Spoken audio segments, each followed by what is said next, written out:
Series शुरू कर रहे हैं। टॉप 10 क्वेश्चन लाएंगे हर चैप्टर से और उसे शॉर्ट ट्रिक से करेंगे। सारे क्वेश्चनों को शॉर्ट मेथड से करेंगे, सारे के सारे क्वेश्चन हर चैप्टर से। टॉप 10 क्वेश्चन 2 बार लाएंगे, टॉप 10 फिर एक टॉप 10 और लाएंगे उस चैप्टर से, मतलब 20 क्वेश्चन हर चैप्टर से लाएंगे और उसे शॉर्ट मेथड से सारे क्वेश्चनों को सॉल्व करेंगे। ये आपके एग्जाम के उद्देश्य से बहुत इंपॉर्टेंट है, चाहे आप कोई सा भी एग्जाम दे रहे हैं, चाहे आप TGT, PGT, JE, NDA, railway या एयरफोर्स या किसी भी कोई भी प्रिपरेशन कर रहे हैं, सबके लिए बहुत इंपॉर्टेंट है। तो आज मैं लाया हूँ मैट्रिक्स एंड डिटर्मिनेंट के टॉप 10 क्वेश्चन और देखिए हमने शॉर्ट मेथड से सबको क्वेश्चन को शॉर्ट मेथड से ही करने वाले हैं। तो मैं क्वेश्चन क्या है, मैं क्वेश्चन देखिए। सबसे पहला क्वेश्चन क्या है मेरे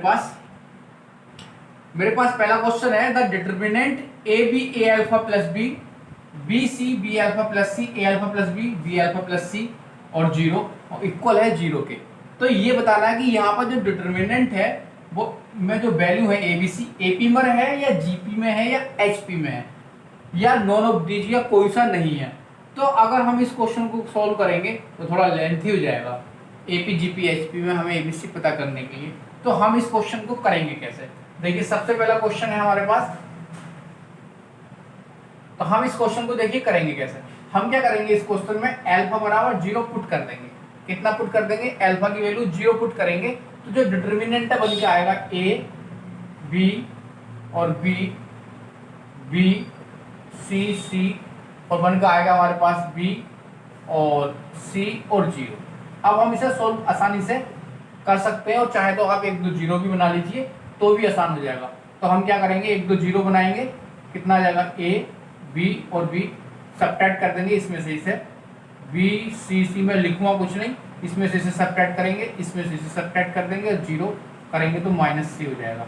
और चाहो तो आप और भी 0 बना सकते हैं। मैंने क्या करा है, C3 माइनस C2 करा है और आप एक 0 और बना सकते हैं अगर चाहें तो, वरना डायरेक्टली ऐसे भी कर सकते हैं, इस तरीके से भी आ जाएगा। अगर एक 0 बनाना चाह रहे हैं तो बना लीजिए ए बी 0, इसमें से इसे सब्ट्रैक्ट कर दीजिए B C 0 R3 minus R2, तो हमारे पास कितना हो जाएगा 0 0 और -c।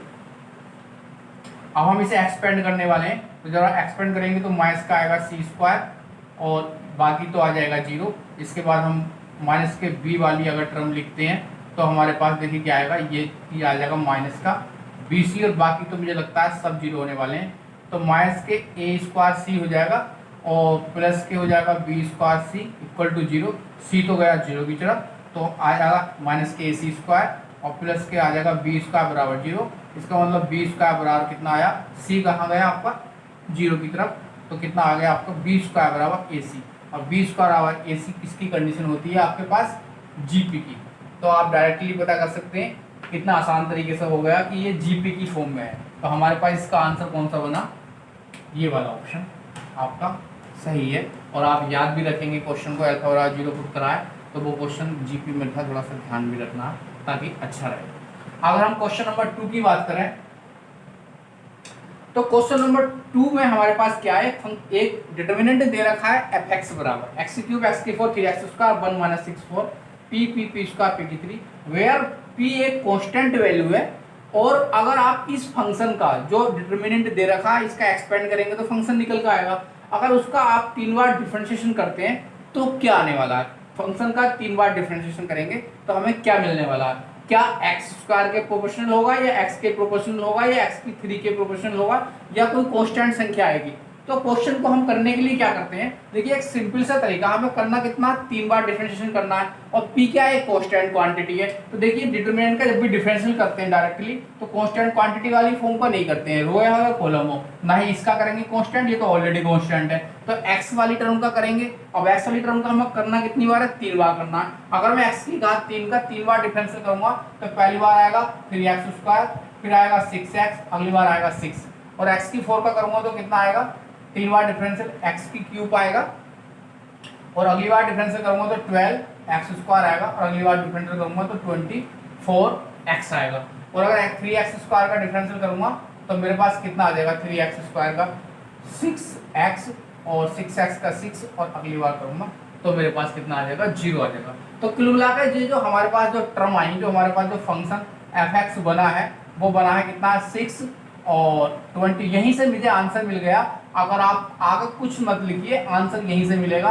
अगर आप आगे सोल्व भी करेंगे तो कोई फायदा नहीं मिलने वाला है आपको। देखिए यहाँ से मुझे पता चल गया कि टर्म x की फॉर्म में आने वाली है और x से ज़्यादा आपको x स्क्वायर x की 3 किसी कीमत पर नहीं मिलने वाला। अगर आप इसे एक्सपेंड करेंगे, देखिए आंसर यहीं से मिल गया। अगर इसे आप एक्सपेंड भी करेंगे तो उसमें साइड टर्म x की फॉर्म में आएंगी और उसके साथ साथ मैक्सिमम कांस्टेंट संख्या आएंगी, वो p या 1 की p या कांस्टेंट की फॉर्म में हो सकती है। p से हमें कोई मतलब नहीं, वो कांस्टेंट है, सिर्फ x की फॉर्म में हमें निकालना है। तो इसका मतलब इसका आंसर जो आएगा वो हम सॉल्व नहीं करेंगे, आप सॉल्व कर सकते हैं। इसका आंसर आएगा ये वाला, प्रोपोर्शनल टू x।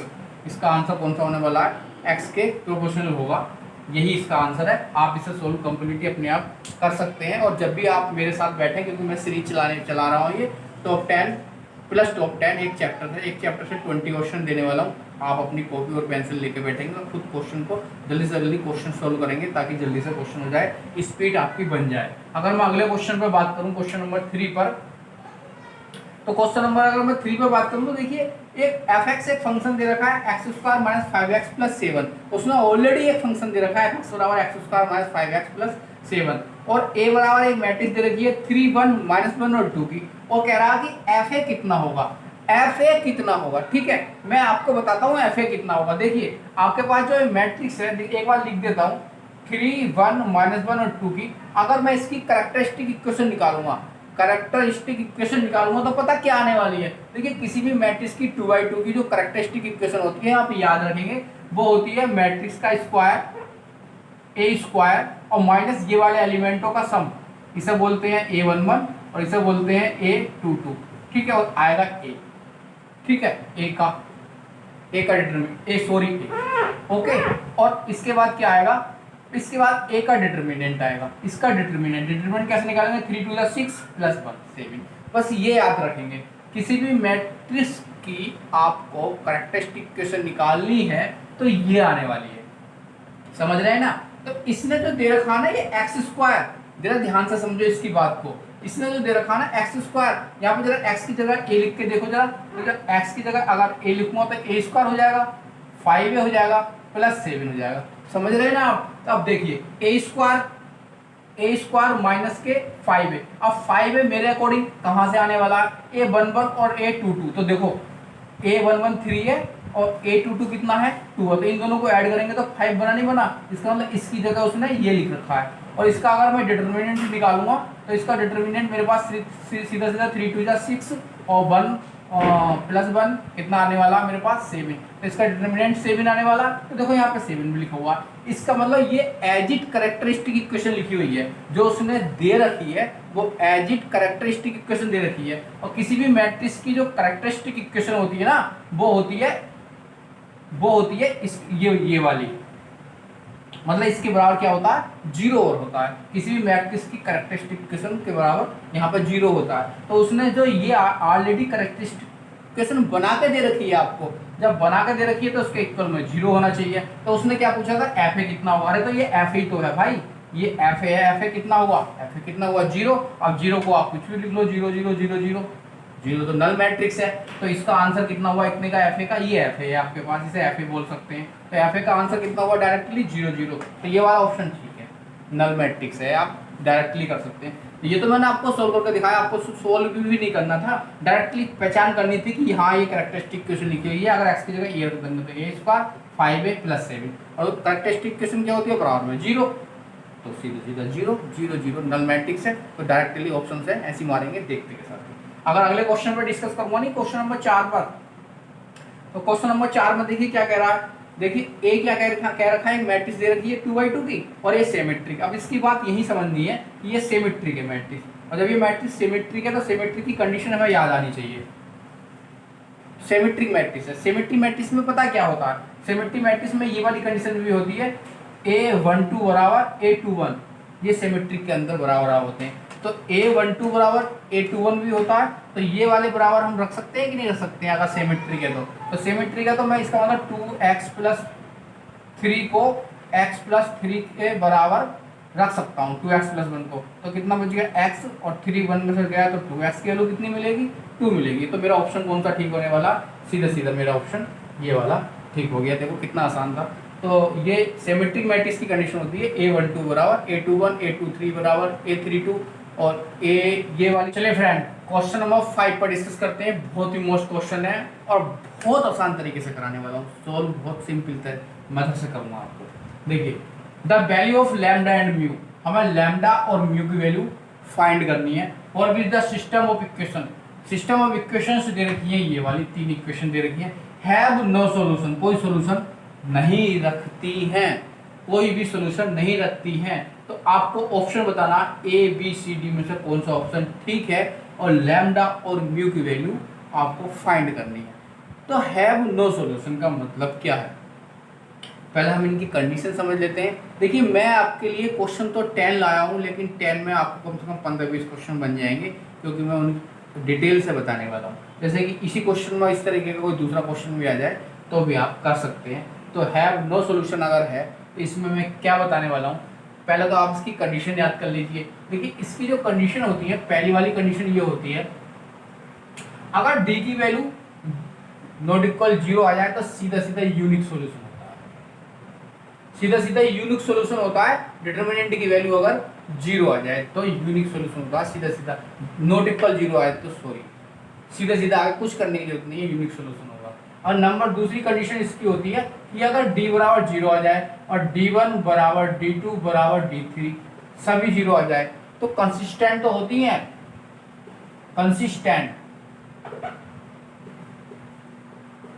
कंसिस्टेंट तो होती हैं, लेकिन फाइनाइट सॉल्यूशन होता है। फाइनाइट सॉल्यूशन, कंसिस्टेंट तो होती हैं लेकिन फाइनाइट सॉल्यूशन होता है। अगर तीसरी कंडीशन में बात करें तो d बराबर 0 हो, d1 d2 d3 any not equal to 0, not equal to 0, इन तीनों में से कोई सी एक 0 ना आए, इस तीनों में से कोई सी भी एक 0 ना आए तो वो होती है इनकंसिस्टेंट। इनकंसिस्टेंट का मतलब नो सॉल्यूशन, उसका कोई सॉल्यूशन नहीं होता है। यहीं पे हमें क्वेश्चन करना है, नो सॉल्यूशन, कोई सॉल्यूशन नहीं है। तो इस क्वेश्चन का जो उसने कहा कि कोई सॉल्यूशन है ही नहीं, तो इसका मतलब ये वाली कंडीशन तीसरी लागू हो रही है। इसका मतलब डी की वैल्यू 0 है और d1 d2 d3 में से कोई सा एक नॉट इक्वल 0 है। ठीक है, तो हम ये कंडीशन, अब देखिए d की वैल्यू 0 है, d की वैल्यू 0 है, इसका मतलब 1 1 1 1 2 3 और 1 2 लैम्डा की वैल्यू कितनी है, सीधी सीधी 0 है। देखना, तो अगर आप एक अलग 0 बना लें तो इसमें से घटा दें 2 1 1 और इसमें से घटा देंगे 0, 3 में से 2 और लैम्डा -1, इसे जरा हम कितना आ जाएगा 1 और ये आ जाएगा आपके पास लैम्डा -1 -2 बराबर 0, लैम्डा बराबर 3। इसका मतलब अगर डी 0 है, तीसरी कंडीशन सेटिस्फाई है, तो लैम्डा की वैल्यू कितनी है 3। ठीक, लैम्डा की वैल्यू कितनी है हमारे पास 3 है। तो हमारे पास दो ऑप्शन तो हो गए गलत, किसी कीमत पर नहीं हो सकते क्योंकि लैम्डा की वैल्यू आपके पास 3 है। तो ऑप्शन ए और बी में से एक चॉइस करेंगे। अगर आगे सोल्व नहीं करेंगे तो 50-50 चांस है आपके सही होने के। अगर आप सोल्व करेंगे तो 100% चांस है। अरे सोल्व भी नहीं करना है, आगे हमें सोल्व नहीं करना, आंसर आ गया भाई, इनमें से एक ऑप्शन ठीक है लेकिन ये ऑप्शन 100% गलत है। ये ऑप्शन 100% गलत है। पूछो क्यों? क्योंकि नो सॉल्यूशन में कोई डिटरमिनेंट कोई सा एक नॉट इक्वल 0 होगा। तो अगर आप लैम्डा की वैल्यू वहां पर फाइंड करेंगे तो नॉट इक्वल आएगी पक्का। तो नॉट इक्वल आने वाली है तो इनमें से ऑप्शन ठीक होने वाला है। नॉट इक्वल आएगी तो यही ऑप्शन ठीक होने वाला है। नॉट इक्वल, यहाँ तो इक्वल बन रहा है ना, इक्वल नहीं नॉट इक्वल। तो अब आगे देखिए, अगर हम नॉट इक्वल की बात करें, अगर हम d1 निकाल लें तो d1 हम निकालेंगे तो हमारे पास d1 कितना आएगा 6 tan म्यू और y और z आते हैं 1 2 2 और z आएगा 1 और 3 और लैम्डा आएगा। और लैम्डा की वैल्यू निकाल लगी है ऑलरेडी 3। ठीक है, ये आना चाहिए नॉट इक्वल 0। तो देख लीजिए आ जाएगा। कोई 0 बनाना चाहे तो बना लीजिए 6 tan म्यू और कितना आ जाएगा 1 2 2, ये आ जाएगा 0। ये कितना 0 बनेगा, एक ही 0 बन पाएगा। ठीक है, तो कितना आ जाएगा, थोड़ा सोल्व कर लीजिए या 0 बना लीजिए। चलिए थोड़ा सॉल्व कर लेते हैं। चलो एक जीरो बना लेते हैं, 0 और 1 और 1, ठीक है। अगर चाहें तो और भी जीरो बना लो, एक वो बनाओ 6 1 0, और इसमें से इसे सेपरेट करेंगे 4 1 1 में से करेंगे 1, और म्यू माइनस 10 टू 0 0, ओके। तो भाई कितना आ गया, एक्सपेंड कर दें आप, बधेरे जीरो हो गए, ये और ये तो जीरो हो गया 6 वाला। अच्छा 1 वाला देखें, ये भी जीरो हो गया।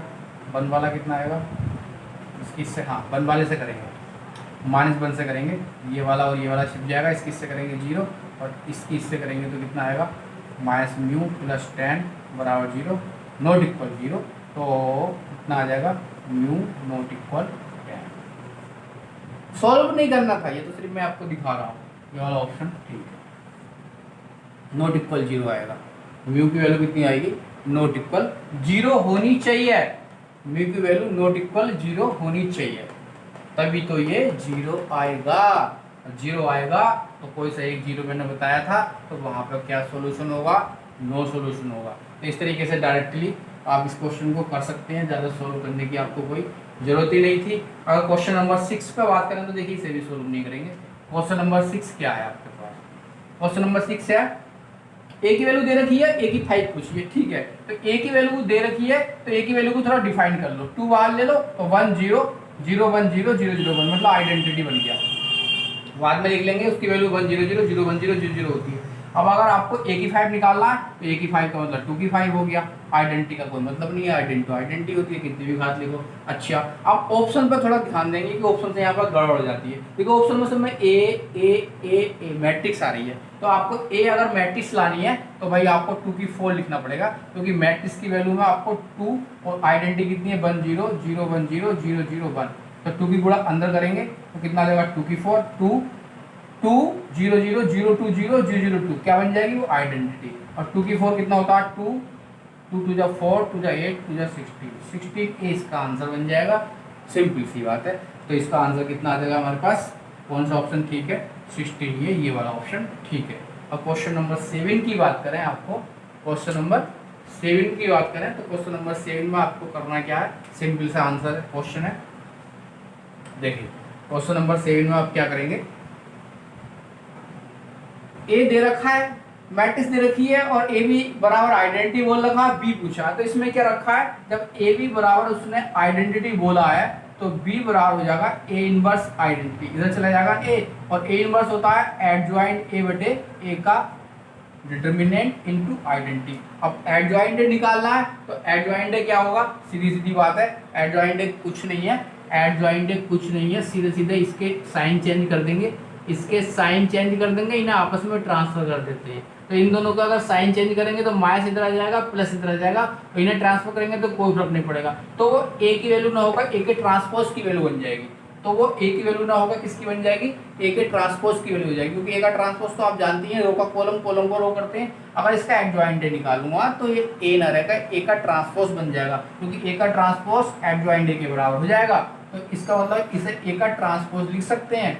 अब ए का डिटर्मिनेंट निकालना है तो इसकी मल्टीप्लाई इससे करेंगे तो 1 + tan स्क्वायर थीटा/2 हो जाएगा, और 1 + tan स्क्वायर थीटा/2 कितना होता है, sec स्क्वायर थीटा/2, और वो ऊपर जाकर कितना बन जाएगा भाई, a डैश cos स्क्वायर थीटा/2, कितना हो जाएगा a डैश और cos स्क्वायर थीटा/2। तो इसका ऑप्शन कौन सा ठीक है, a डैश नहीं, ए का ट्रांसपोज बोलेंगे, ये वाला ऑप्शन इसका ठीक है।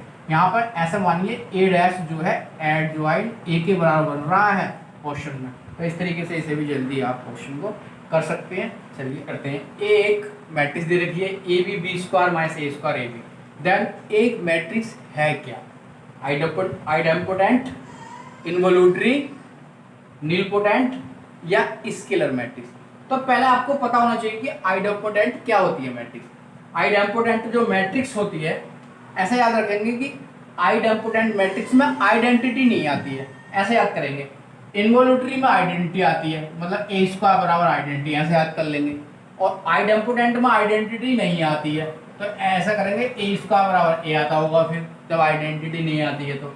नीलपोटेंट में ए की n बराबर 0 होता है, n एक नंबर है, कुछ भी हो सकता है मैट्रिक्स का, ए की n की वैल्यू 1 2 3 कुछ हो सकती है, 2 3 4। स्केलर मैट्रिक्स क्या होती है? स्केलर मैट्रिक्स ऐसी होती है A0 0 A0 और 0 0 A होती है। तो आपको ये सब पता होना चाहिए।